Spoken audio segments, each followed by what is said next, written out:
The main problem when you're digging potatoes is injuring the potatoes. Look, see, look at that. I actually touched the potato and it just slightly injured the skin. Not enough to be an issue for storage because it's just a slight, it's not a deep hole. It's just a slight scrape on the skin.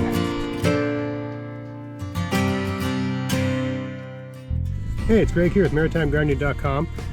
Just digging up the last potatoes I have in my garden for harvest, and I was getting irritated with my digging tool options, and I actually made a new tool for digging potatoes, which I'm going to show you in this video. Let me show you what I have been using. I tend to use one of two things, actually three things. I use my hands, of course.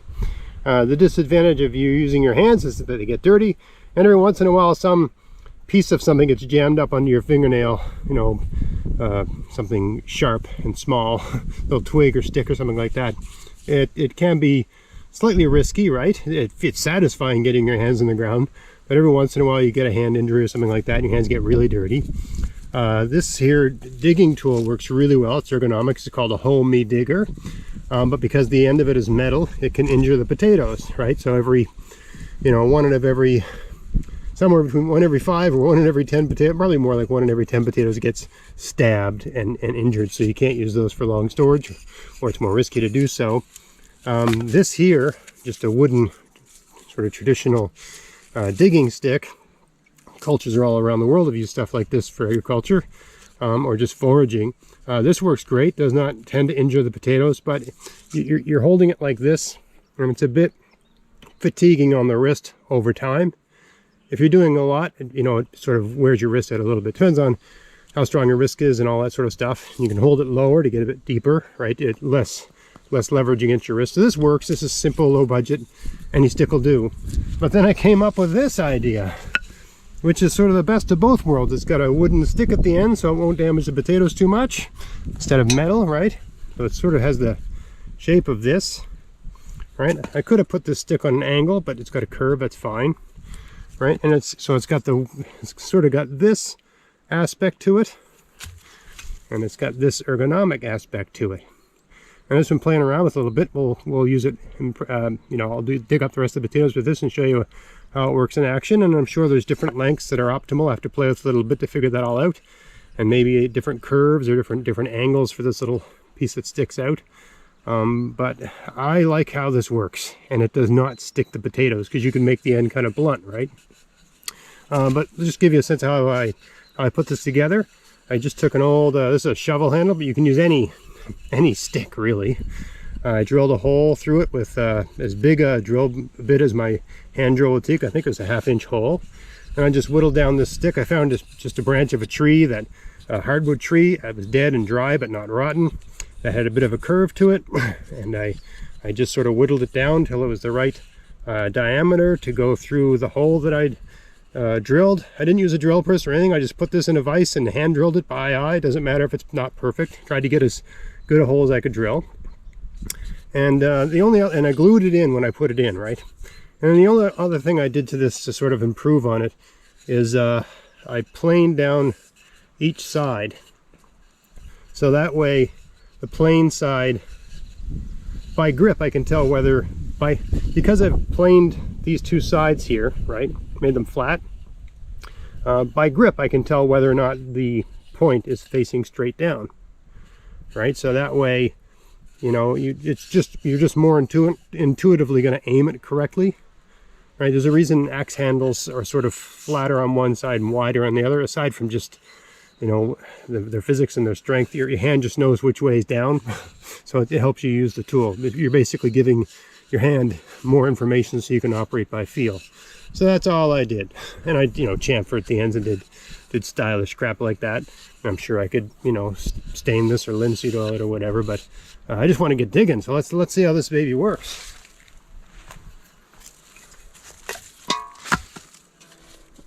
All right, so I got about half the potatoes harvested here. I'll just start this far end. See this spot's a bit shady, so the potatoes aren't huge. But this thing works great. I'd even consider having the other end have a sort of wider, flatter end, although I'm not quite sure how you'd work that out detail-wise. But I mean, this took This tool took 5 minutes to make, right? So it's not a big deal to throw one together. And you know, you don't need any special tools, a saw and a knife. You need a drill. You need something to make a hole with. But you can see how easily, how simple this does. And the handle's just long enough that I can use it two-handed, right? Which is important.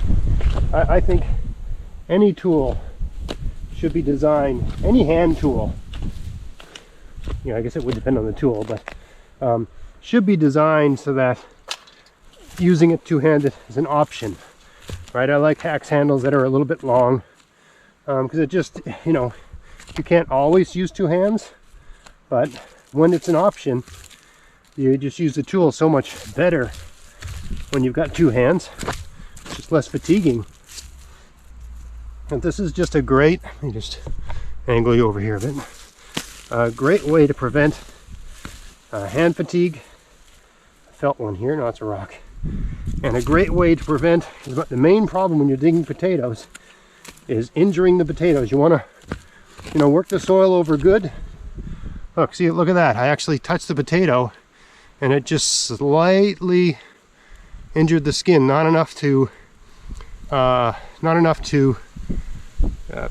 make this be an issue for storage, because it's just a slight, it's not a deep hole, it's just a slight scrape on the skin.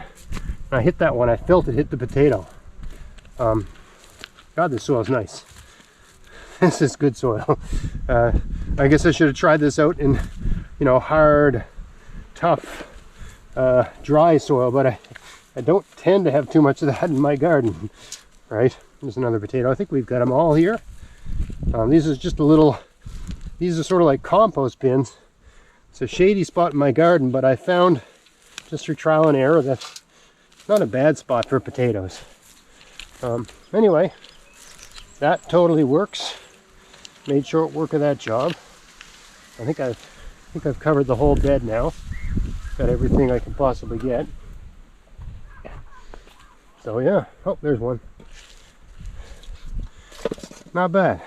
Yeah, so I mean, that's a bit of evolution, right? I've gone from just using my bare hands to using this Bronze Age tool, which is what this is. It's from, as far as we know, in Korea they were using a tool like this in the Bronze Age, to this Stone Age tool. Homie, you know, I like this, but it injures the potatoes. I like this, but it's a bit fatiguing on the wrist, although I like the price, right?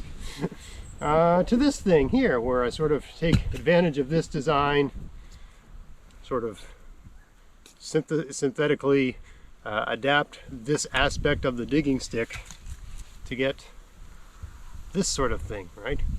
Looks like a kind of medieval weapon of some kind. And having that sort of plane to the handle, just to, so it feels natural, you naturally understand which way to aim it when you're using it. So yeah, just, you know, one of my favorite things about being out in the garden, being out in the yard, just messing around, is you know, trying out little ideas like this. You know, I was digging in here and I just said, man, what if I had a stick with a hooky thing on it? And then I went in the garage and I found this old shovel handle, and I thought, oh, I'll just drill a hole through there and glue this thing in there, and that's all. I think that'll work. Right? I don't know how many seasons it'll last. You know, if this ever comes loose, I can just re-glue it or replace it or whatever, right? But you know, I think if you keep that indoors, it should last years and years and years, especially if the wood you use for this part is something tough with, you know, sort of tough, resilient wood that can take a bit of abuse. But you saw me pulling up rocks and rotten logs and everything with this. It actually works pretty good. So anyway, just another little tip, something to think about. Hope you found that video interesting. If you did, please like, share, subscribe, and until next time, get out there, get at it, have fun in your garden. Thanks for watching. Hey folks, guess what? I've started a newsletter at maritimegardening.substack.com. I'll be putting out one article a week. That's 52 articles a year. The articles expand on ideas that I mention in my videos and podcasts, and every article has a read aloud option, so you can just listen to me read it if you're busy doing something else.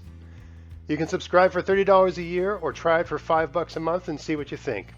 It's a great way to help support everything I'm doing here. But hey, there's also free content too. So if you just want to read the free stuff, that's fine too. As always, get out there, get at it, have fun in your garden. Thanks for watching.